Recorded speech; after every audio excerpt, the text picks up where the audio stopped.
Hace un par de días estaba viendo el podcast de Ice Coffee Hour en donde nos hablaba un poco Alex Hormozzi, que es un empresario e influencer. En este podcast él nos comenta algo muy interesante, algo que de hecho no es la primera vez que escucho, pero que así todo nunca nos ponemos a pensar sobre esto. Y ese algo es nuestra forma de hablar. En su video, Alex está hablando de su amigo, de cómo él lo ayudó a pensar y a ver las cosas de diferente manera. Un amigo al que él describe como un filósofo. Y aquí entra el punto.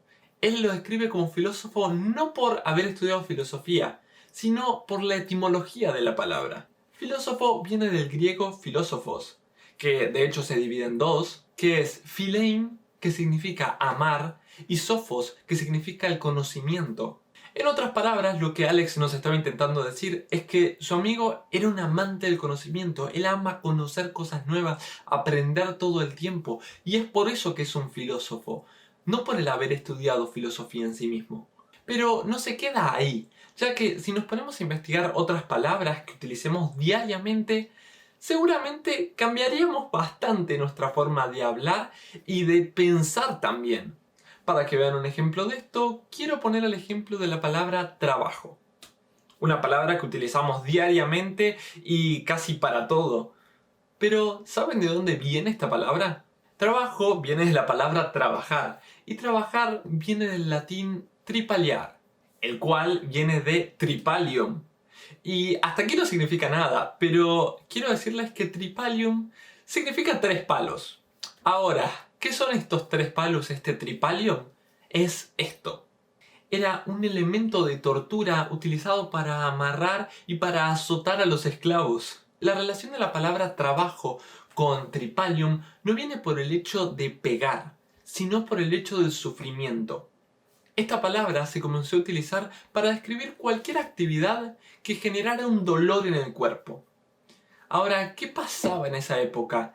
El trabajo principal, la mayoría de las personas trabajaban en el campo. Justamente al terminar de trabajar se sentían apaleados, destruidos por haber trabajado en largas jornadas.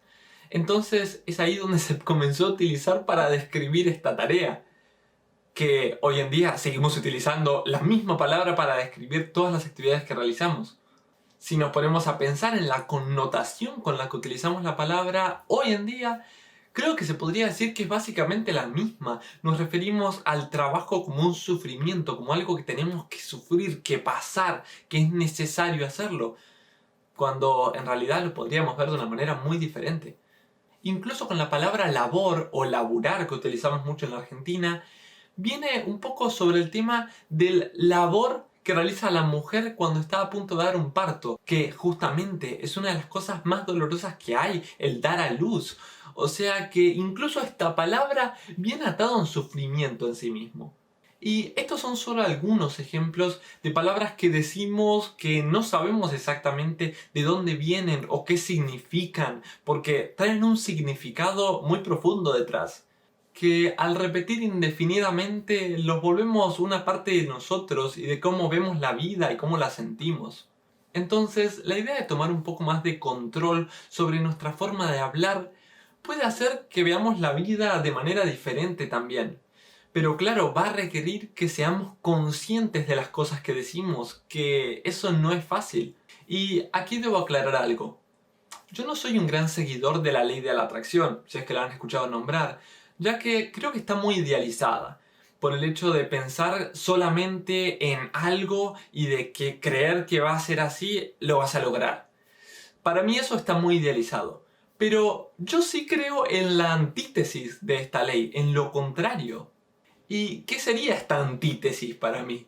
Para mí esto sería que si creemos que algo no lo podemos lograr, si no vemos opción, salida, posibilidades, nada, es seguro que no lo vamos a lograr. Porque justamente ni siquiera vemos una posibilidad, cómo avanzar, cómo realizar las cosas. Entonces, si ustedes, como yo, creen que la ley de la atracción realmente está idealizada y que no es 100% así, porque para mí no lo es, quiero que pensemos en esto. ¿Qué es mejor? Intentar pensar de manera positiva, buscando posibilidades, salidas, opciones y hablando de forma positiva, intentando lograr las cosas, o hacer lo contrario. Hablar de forma negativa, decir que no tenemos posibilidades, no ver salida, no ver opción, por consiguiente quedándonos en el mismo lugar y no realizando nada. ¿En cuál de las dos opciones ven que tienen más posibilidades de avanzar? Personalmente me quedo con la primera. Es justamente esto lo que me motiva a realizar las acciones que realizo, a pensar de la forma que pienso. No el ideal de que es posible porque yo lo creo, sino lo contrario. Que sé que si pienso que no es posible, no lo voy a lograr. Entonces voy a intentar realizar todas las acciones, buscar todas las opciones, todas las posibilidades para lograr ese algo que quiero, para acercarme a eso, y no lo contrario. Entonces, ¿ustedes qué piensan de esto? ¿Están de acuerdo con mi punto de vista o creen que sigue siendo idealizado? Cabe aclarar que Alex Hormozi planteó una idea similar en el podcast de Ice Coffee, así que si quieren ver el podcast completo, que a mí realmente me encantó, son 2 horas, se los voy a dejar en la descripción. Y con esto dicho, no se olviden de dejar like y suscribirse que me ayuda un montón. Nos vemos en un próximo video.